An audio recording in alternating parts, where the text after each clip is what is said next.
Dun, dun, dun, dun, dun, dun, dun, dun, dun, dun, dun, dun, dun. Love and Hip Hop New York, Season 7, Episode 6, Lock and Key. The episode started off with Rich Dollaz. Rich Dollaz is basically, come to find out, he's still been keeping in contact with Moniece. You know, after the debacle that they went through in LA, he's still contacting her. Even though he's been with this girl, he said for 6 months, and ended up bringing her down to New York. Moniece is there because she had some work to do or whatever, and she decided to go see him and reveal all the business to Jade because she wanted to run her off because she basically calling him daddy, and if he wanted to come to her hotel room 3715, come to her room and whatnot. And Rich is looking like he don't want to have no dealings with her, but he was basically saying off the late night or whatever, he may have decided to call Moniece, but he don't want nothing to do with her. But he don't want to have nothing to do with his girl for 6 months, Jade, either. He trying to get rid of her slowly but surely, and by the end of the episode, that's a guarantee. The trio, they meet at the beach. The trio, I'm meaning Bianca, Mariah Lynn, and the star of the trio, Cardi B. All of them have to reveal their stories of what they're going through right now. You know, they don't talk on the cell phones. They got to meet together. You know, they doing this show. So Bianca, she's saying that she gonna go ahead and try her hand with Drewski. She gonna go ahead and, since her house, she says, is getting painted, she has to stay in a hotel for a while. So she's gonna try to invite Drewski to the hotel and see what's poppin' with Drew. So, you know, Mariah Lynn takes that in and like, I think I'm going to have to go snitch on my girl, even though I'm close to Bianca, even though, you know, I know that Sky and Drewski are on the outs right now because he not doing right. I'm going to go tell my friend Bianca. I don't know if it's right or wrong, because if she cool with both people, and Bianca knows that Sky and Mariah Lynn are having dealings with each other. So if you didn't want the news to get back to her, you didn't have to let her in on the news. You know, it would have to be like Cardi B had to tell Mariah Lynn, and then Mariah Lynn told Sky. But Bianca told her, so she was just like, hey, she ain't mind telling, so I can talk if I want to. And she shouldn't. I hope Mariah Lynn thought that it ain't like Bianca is scared of Sky, so it wouldn't matter either way. And Cardi B, she tells her business, you know, with Swift and, you know, Asia, and her man Tommy, because Tommy, he's in jail and whatnot, but he's not really supporting her career as much as she, you know, thinks he should. And Bianca was like, does your man want a bum chick, or does he want a chick that make money? The word bum chick, bum, was all throughout the episode. I believe I heard. I know more than twice I heard something about chicks being bums. And what do you want to be, a bum chick or a chick that get that money? Mariah Lynn, she talking about what happened with the Gwenin Entertainment event, and how she wanted to be a part of the Gwenin, but it's not going to work out because he was lying about her being the first lady of the Gwenin Entertainment. And she basically was like, she's self-made and nobody did nothing for her, and she's going to do her thing with or without Self or anybody else. So yeah, Snoop, she goes back to Be More. She goes back to Be More and meets up with her godmother, Denise. And it looks like, you know, from what they were talking, that they are really, really close. And they basically grew up together. Even this godmother, she knew of Mama. Mama was the person that took Snoop in when she was a baby in the hospital. And in the hospital, when Mama decided to take her in, the doctors was like, well, you ain't going to have to wait long. She not going to live to be 6 months old. And as you can see, that was not true. And she really cared about Mama. And she's passed away now. But I think she passed away while she was in jail for 6.5 years. And she said that she wasn't there for her Mama because she was in Philly instead of in Be More where her family at. and she basically died alone and buried, and before she was buried, she was in a hospice, in a home. And she didn't have to be in a home because Snoop said she had family that loved her. So, she feeling guilt, and she said her goal is to get Mama's body from Pennsylvania and bring it back to Bmore. Okay. Yandy. Yandy meets up with Mandisi's mom and his sister. Basically, she tells them that she was ganged up on by Erica and Samantha. And, the chicks don't like her. And she basically was letting them know that Erica is claiming that she was known about. She wasn't just a slide, as Mandisi called her a slide, because that's where she got it from. That's what Yandy said. And here go the mother. She was never a main chick. She was never nobody. She should know her place. It was funny how the mother was talking. It really was. And what did she say? Well, anyway, she said she was never the main, and she should know that. So I thought that was funny. And the sister, she was just like, you know what you should do? Change the locks, because it's some apartment that Mandisi still had, and Erica was not, doing too well, and she needed a secure place to live. And I guess they both let her live in that apartment. And from what Erica's saying later on in the episode, the names on the lease is Mandisi's and Erica, so Yandy changing the locks was not the right thing to do. That's what's happening at the end of the episode. So does Yandy know about him leasing this place and Erica's name is on the place? And why would she change the locks? I know Yandy know you got to do that 30-day notice, 3-day notice, week notice. You got to do some kind of notice. You can't just go to somebody's place and change locks. But hey, she had keys to get in the place to change the lock, so she does have some kind of access. Mariah Lynn, her snitching plan is in motion.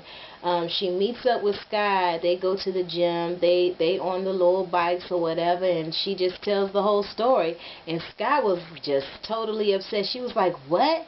And he might go to the hotel, which is exactly how I would think. Like, even if, he not cheating or whatever, the point is entertaining the chick, going to a hotel if she invites you. It'd be different if you let me know that this chick is talking about meeting at a hotel and y'all laughing about it because, you ain't going to go to the hotel.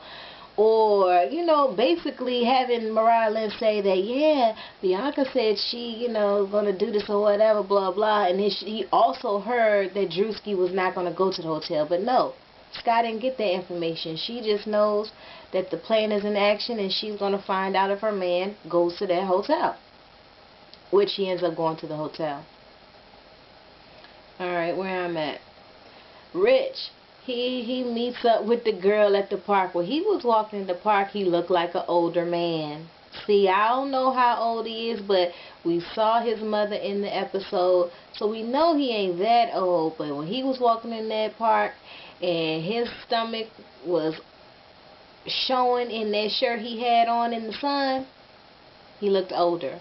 And the daughter let us know that she don't want her dad with some young girl because he's too old to be with some pretty young teen, okay? So he meets her and basically breaks up with her, and Jade, she acting pretty young. I didn't like Jade. She was too much for me. Drewski, basically he went to the hotel. Bianca threw herself at him, and he basically ran out the hotel. Rich goes to his mama's house to get a home-cooked meal. Him and his mom is cool, and they tight. Ashley's there and basically reveals to them that him and Jade is through. The mother didn't even get to meet this chick. Just like how Mandisi's mom was like, Erica was never no main. It's just like these dudes can be in relationships with girls for 6 months. They never meet the parents, and you see how the daughter acted. You ain't going to introduce him to no kids, but you thinking about moving in with this same person. It's just like, especially if you're close to your family, it seems like I ain't gonna say that they supposed to be best friends, but you're gonna introduce somebody so they won't be no surprise, and it's something that you've been involved in for 6 months to a year, and then I'm new to the situation. I don't like that. I wouldn't like that situation either. But Mama was just like, his mother was telling him that he needs to just relax, take his time. You know, it was a good thing that you know, you found out early that she wasn't the one for you, and you know, spend time with your daughter. And he was like, yeah, she's going to be interning with him, you know, in his business ventures, and it's not going to be as easy as he bets his daughter is thinking. So, yeah. Work on the Way is the name of a track that Mariah Lynn is working on. So she's at a studio somewhere practicing. And who walks in? Cisco. The first time we see Cisco in this season. And he basically knows the dude that owns the studio, the restaurant that she was practicing at. And he wanted to meet her because he wants to apologize for the gang up Rich and Cisco did on her, you know, making her look bad last season. And he wanted to apologize because they were really close and they had a lot in common. Then he reveals that his mother is ill. And his mother is ill from the same kind of illness that her mother had, which was like a brain aneurysm. So he's feeling pretty bad, you know, because him and his mom wasn't always tight, but they're in a great place now. And, you know, he's feeling down because he don't want his mom to go nowhere. And, you know, I feel for him just like Mariah Lynn. And it's like Mariah Lynn, she immediately let her guard down, and she basically, you know, put any beefs that they had to the side and was down for him. Like, they're friends, they cool, and it looks like they're going to end up being cool later on in the season. Bianca Bonney, Yandy introduces her while she performs her song called Phone Ring. I like the song. It looked like, you know, she looked cute performing up there. But she's saying that now at this point she's over Drewski. Drewski, you know, wasn't ready for her, even though she knew that he had a girlfriend. Sky, she decides she wants to pop up at her performance. Now, she didn't go to the hotel, even though maybe she didn't know where the hotel was, but she did know where she was performing at. So when Yandy and Bianca Bonney is outside after the performance, she pops up on her. She walks up to them, and Yandy was like, "Do you need me to be here?" And she was like, "Nah, I'm good." The girl ended up just going off on her. See, why you know, trying to mess with other people's men? You know, nobody wants you, blah, blah, blah. And Bianca Bonney is like, I can have your man if I wanted to. And that's not true. But I guess she didn't want to, you know, look stupid in front of Sky. But Sky's like, whatever. She ends up throwing white bread at her, you know, just calling her a bird. And Bianca ends up saying, why is she throwing cheap bread at me? You know, it was kind of, you know, tit for tat. It was kind of whack, but, you know, it's what happened on Love and Hip Hop tonight. And, yeah, and she walked away. Yandy, she does what she said she was going to do, which I said a couple minutes ago about changing the locks. Erica goes home. We didn't see her, you know, holding her son, going to the apartment. She was going to the apartment by herself, and I think the Uber was waiting outside. She couldn't turn the key in the door, and there was an envelope, you know, attached to the door that Yandy wrote letting her know, hey, I know you're looking stupid right now, but if you want to talk about this, come see me. So she goes back into her Uber to go see her, and she calls Samantha. Now, these baby mothers, they real cool. They both was with Mendeecees, and they the best of friends against Yandy. So she calls her to tell her what's going on, and Samantha listens to her woes, and she says she's going to handle business. She goes straight over there, and it looked like she comes with the buck attitude. And the sister's there, Mendeecees' sister, and it looks like they about to, you know, fight or whatever, but of course security is not going to let that happen. And, yeah, that's kind of all that happened on Love and Hip Hop. I missed a second because, oh gosh, now looking to the left and the score's not there. Ooh, but Garcon, he did something good. I was watching the Redskins game, and the Redskins came on at 8:30. The last time, just while I was recording this video, the score was 23-9. I'm trying to... Let me just put this in. Real Housewives of Atlanta. How does Kenya get herself in this kind of situation? Why does she make her... Because she's 45 years old. How could she make her father see her in a situation, in a kind of relationship with a 25-year-old that's busting windows and trying to destroy her house, and then asking her father to talk to a 25-year-old to see if she should be in the relationship? She's 45 years old. She should know how to handle a relationship by now. And I cannot believe she asking her father to like be so involved. It seemed like you would be, especially by 45, you would make sure that you would never have any man introduced to your father unless you knew that this guy was worth being introduced to. So, you know, it put a question mark on Kenya, because I've always liked Kenya. But last night's episode, it made me question her, because it's like, how could she do that to her father? And then it just looked like from other episodes that we've seen the father that he's not really interested in shenanigans. So I don't know what she was thinking. I did watch Leave It to Stevie, and Stevie was looking cute. His son, Stevie Jr., I mean, the daughter, they look just like him. His kids look just like him. It still was a lot of reference of Jocelyn, because she left some clothes, or it's because he says it's a bachelor pad, and had a lot of her stripper clothes, her clothing in his place, and the kids wanted to sell the stuff at the yard sale, but nobody was really trying to buy the stuff. And some lady was like, can my 8-year-old wear this? Some crazy talk. All the skimpy clothes she had. And he ended up supposedly wanting to meet some other Puerto Rican princess, and she said she was a school teacher, and then when they go on the first date, she talking about, I'm tired of being a school teacher, I want to sing. I thought that was pretty whack. But I'm going to be watching it. I'm watching it. Oh, and what's his name? Young Jock is in it. Little Scrappy, he's in it, and he talking in the first episode that he's still with Bams. So that's what's going on there. And I turned to the left. I still didn't see the score, but hey, hopefully the Redskins can pull it off tonight so they can be in them playoffs. If not, hey, I still love my Redskins. So this video probably wasn't as good as usual, because I'm trying to... Uh-oh, it's back on. Let's see what the score is.